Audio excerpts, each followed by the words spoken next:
It's on to the Final Four for the second time in a year. Well, the second time in a row. And my defense of my title is going really well. 2-2 may not seem like a great record, but I had more wins than my opponent at the end of the day. And it's on to the Final Four for the second year in a row. What's going on, everybody? I am Mac. Back with another video. As always, do me a favor, like, comment, subscribe. Follow on Instagram. Link is down in the box below. It's conference championship weekend. We're down to the Final Four in the NFL as well. We are going to find out who is going to play to have the rights to go to New Orleans in a couple weeks to play for the Vince Lombardi Trophy. So, yeah. Let's not waste any more time. I got a lot to say in this video about these two games. Let's get on to it. And kicking things off on Sunday, the NFC Championship Game. Who wins the George Halas Trophy between the Washington Commanders and the Philadelphia Eagles? Round number 3 between these two. They split in the regular season. The Eagles won the matchup in Philly, while Washington had that dramatic come-from-behind win against the Eagles in Landover about a month ago or so. So, let's get on to it. Washington pulled off the upset of the playoffs in the eyes of many people. Not me personally, because I actually thought Washington could have beaten Detroit. But here we are right now. They pulled off the upset as the number 5 seed in the NFC. Philadelphia, the number 2 seed in the NFC, as they are coming off of a victory over the Los Angeles Rams in the snow in Philadelphia, where the Eagles won, but it was a much hard-earned victory than you might think it was. So let's talk about this matchup here. So, obviously, to me, if the Eagles are going to win this game, they got to stick with their formula that's worked with them all season, and that is feed Saquon Barkley. Because in each game against Washington this season, Barkley ripped Washington up with 145 yards on the ground in each game against Washington. And Washington, they have done terrible against running backs this season, because even in last week, with that win against Detroit, they allowed Jahmyr Gibbs to have 105 yards on the ground. And also, you also gotta figure up that Saquon Barkley had 200 yards against the Rams, including what proved to be the game-sealing touchdown run by him.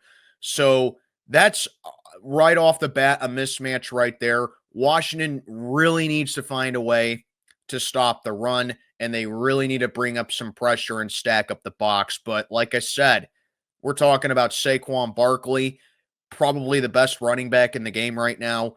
And if they can struggle like that against Jahmyr Gibbs and a running back by committee type of offense that Detroit has, it's going to be a long afternoon if Barkley goes off. Then, of course, you got to take a look at the defense in general, or the offense, rather. Washington, 4 through 12 on third downs on last Saturday, and the offense put up 38 points. I say the offense because the defense came away with a pick 6 on Jared Goff. And there's the thing right there. They came away with 5 turnovers on Jared Goff in Detroit. Now they're going up against Jalen Hurts. Okay? So I feel like if Washington, if they're able to come up with the turnovers and they're able to come up with pressure like they did on Jared Goff, they're going to be in good shape to stun the Eagles as well. However, you got to take a look at Jaden Daniels as well. Jaden Daniels, another great game, 300 yards passing, couple of touchdown passes. And for as good as the Eagles defense is, their secondary gave up 324 yards and a couple of touchdown passes to Matthew Stafford, did not pick him off a single time. They did force a fumble on him, yes, but still, it's pretty alarming to give that up to Matthew Stafford. But here against Jaden Daniels, who's had 2 great weeks of playoff football, and I think a win by Jaden Daniels here solidifies him as probably having the best rookie season by a quarterback in NFL history. There you go right there. Jaden Daniels is coming in red hot, so I think that's a mismatch right there in favor of Washington. And as I said at the beginning of the century, the last time Washington beat them, they had that come from behind win, but that was against Kenny Pickett as Jalen Hurts got hurt in that game. Now they have to go up against Hurts in Philadelphia. And the first time that they met in Philadelphia, when it was against Jalen Hurts, it did not go well for Washington.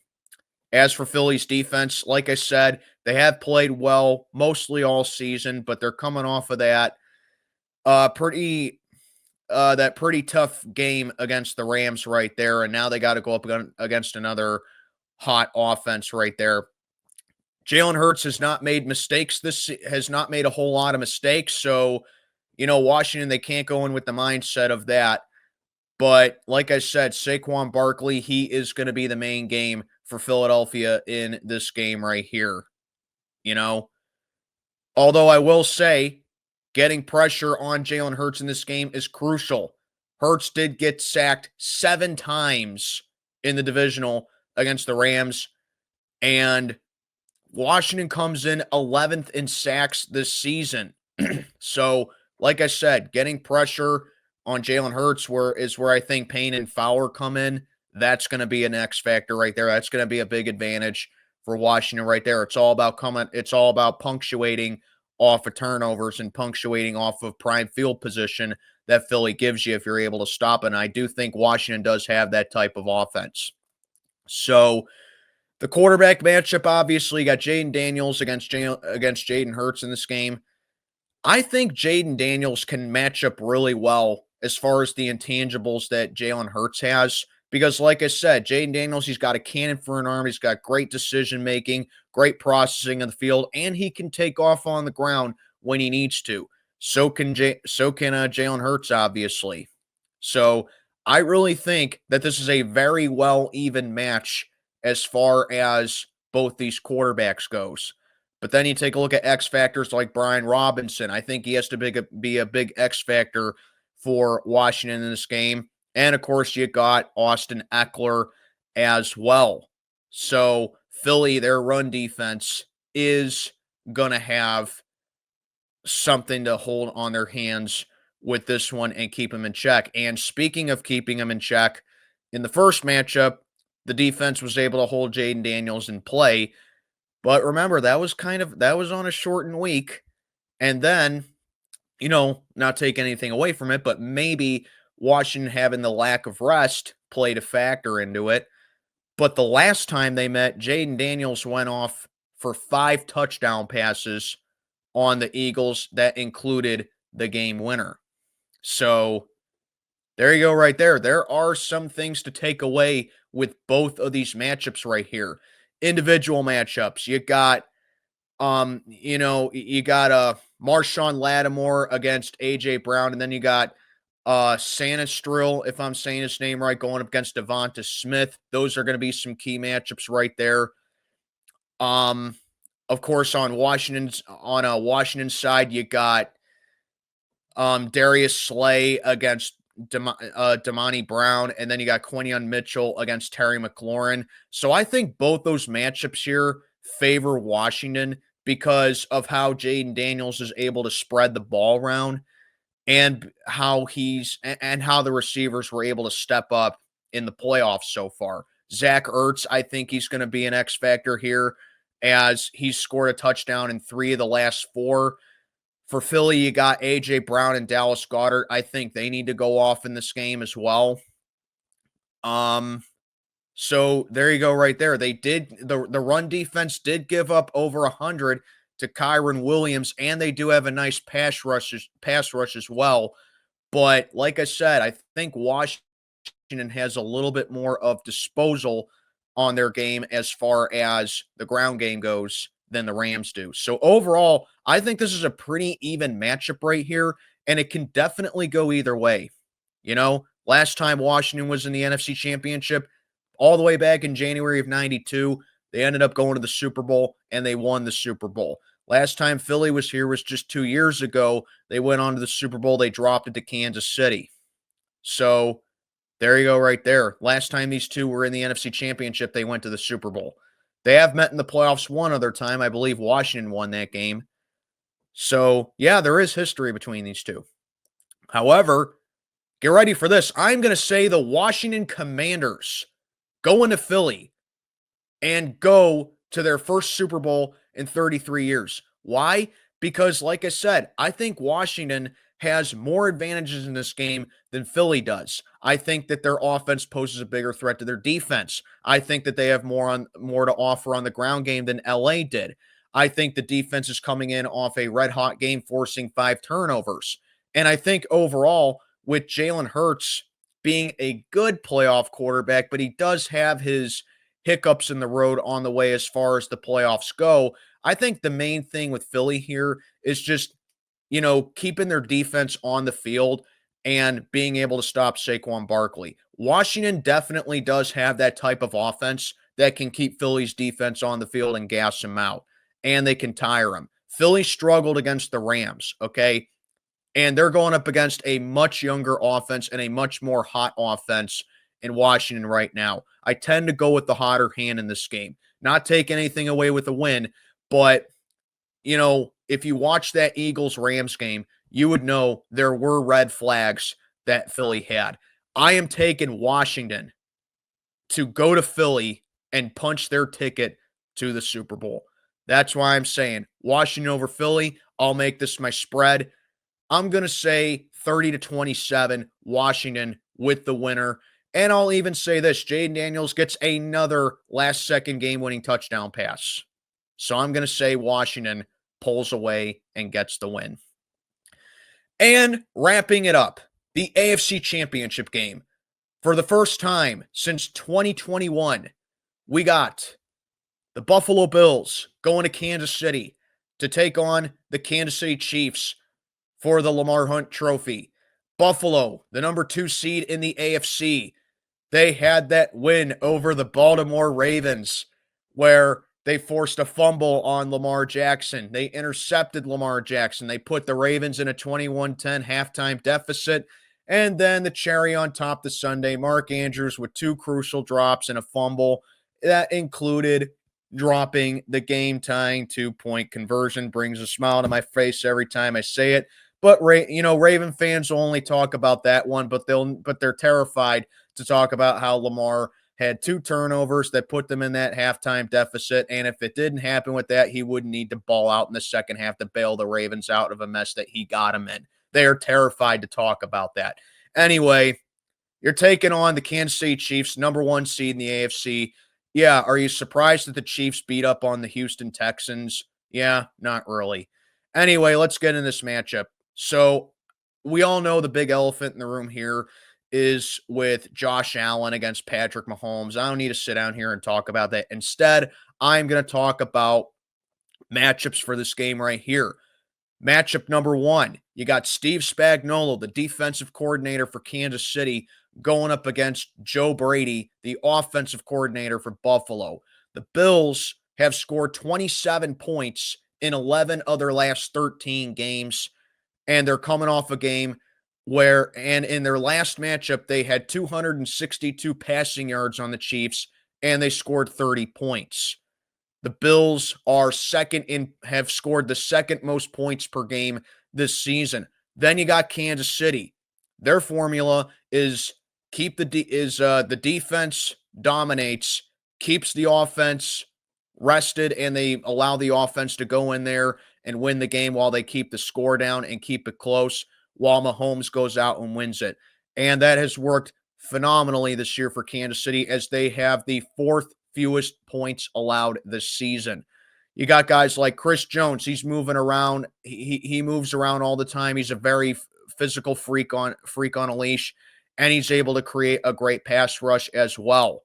So Kansas City coming up with 8 sacks in the divisional, and they're going up against this O-line that Chris Jones has to go up against that has made Josh Allen the least sacked quarterback in the NFL this season. So That's the thing right there. It's the immovable object against the unstoppable force. That's my first matchup right there. Then you got to take a look at, like I said, the left tackle going up against Greg Rousseau. Left tackle's been a problem this year for Kansas City, kind of the weakest part of their offense, while Greg Rousseau has been a dominant pass rusher. So definitely if the Bills can attack the left side and they can get to Mahomes, that's going to be a big formula for Buffalo in this matchup right here. You know what it kind of reminds me of?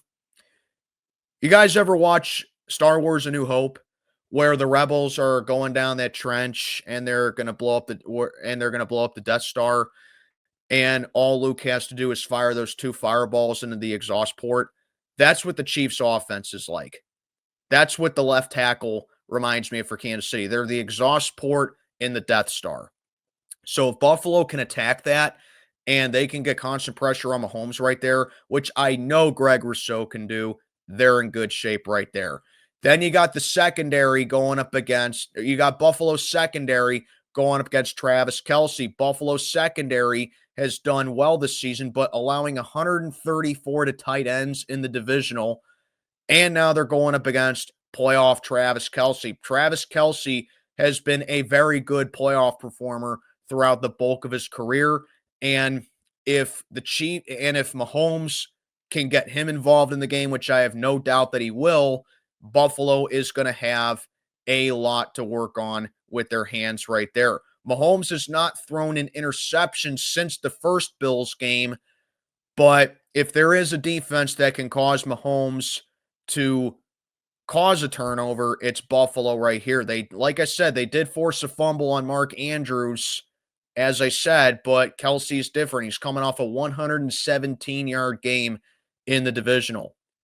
Okay. The Chiefs did give up 245 yards to CJ Stroud. And that leads me into another one, as you got Kansas City's pass defense against Buffalo's offense. Like I said, 245 yards to CJ Stroud. They're going up against Josh Allen, who did really not do all that well in the divisional against Baltimore. The only real reason is because Buffalo's defense forced turnovers and they got him in the prime field position to set up touchdowns right there. So I give the Bills defense a lot of credit for that divisional right there. However, the biggest part here is the next matchup, and that's Buffalo's rush defense against the Chiefs' ground game. Okay. So, like I said, once the Ravens got Derrick Henry involved in that game, the Ravens seemed to have a lot of momentum, but they just couldn't finish up drives. Okay. So, Kansas City is nothing like the run game that Baltimore has, but still a spotty run defense, allowing that momentum to come back to the Ravens side, is definitely a cause for concern. Then, of course, you got the Bills run game, where James Cook has been consistent, but you got to take a look at, Kansas City's front right there. I think they kind of led into the first point that I made. Also, you take a look at Xavier Worthy against Buffalo's corners. Worthy has been a very good target this year for Mahomes in just his rookie season. You also got guys like D-Hop and Brown, but they registered no catches in that divisional game against Houston. So Buffalo, they need to be really on their A game as far as their corners go for this matchup right here. Guys like McDuffie against Shakir. Shakir's probably been the closest to a number one that Josh Allen has had this season. So I expect McDuffie to really be focused in on him, while Kansas City, their safeties have given up the most yards, have given up most of the yards this season. So there are a lot of things to like about this matchup right here between these two. We all could have probably predicted that this would be the AFC Championship again. So really, it's not as hard pressed as you might think. However, I'm going to say the Kansas City Chiefs go to the Super Bowl once again and defeat the Buffalo Bills. Why? Because it's simply the playoffs. Okay? Buffalo beats these guys in the regular season. but they can't seal the deal in the playoffs. Although I will say this, if there is a year for the Bills to finally get over that hump in the playoffs against Kansas City, it is this matchup right here. Okay. It reminds me of Sidney Crosby against Alex Ovechkin in the playoffs. This is the football version of, yeah, that's what this reminds me of. This is basically the football version of Sidney Crosby against Alex Ovechkin in the playoffs. Okay. You guys know that? Usually in the regular season, it'd be hard to predict because it'd be so even between the Penguins and the Capitals. But in the playoffs, you knew that almost every single time that Sid and Ovi went up against each other in the playoffs, you knew that Sid was going to come away with the end because Sid was just a way better playoff performer than Ovi was, and the Pens were just a far different playoff team than Washington was. That's what this reminds me of right here. This is the football version of Sidney Crosby versus Alex Ovechkin in the playoffs. So for that reason, I'm going to say Kansas City does it to Buffalo again, and probably Buffalo's season ends on heartbreaking fashion once again. I think the whole country is rooting for Buffalo. I'd like to see Buffalo finally beat Kansas City, but I got to tell you, with me, if you know me, you know I kind of like rooting for the villain a little bit. I like seeing the villain succeed, and that's why I'm taking Kansas City to do it to Buffalo again and go to their third straight Super Bowl. So with all that being said, my Super Bowl 59 prediction is going to be the Washington Commanders and the Kansas City Chiefs. Imagine if the Commanders were still called the Redskins. We'd have a Super Bowl match between the Redskins and the Chiefs, the Native American Bowl, but yeah, my Super Bowl prediction, Washington and Kansas City. So that'll do it. Those are my conference championship picks. Let me know what you think down in the comments below. And I am Mac, checking on out for the day. Have a good one, everybody.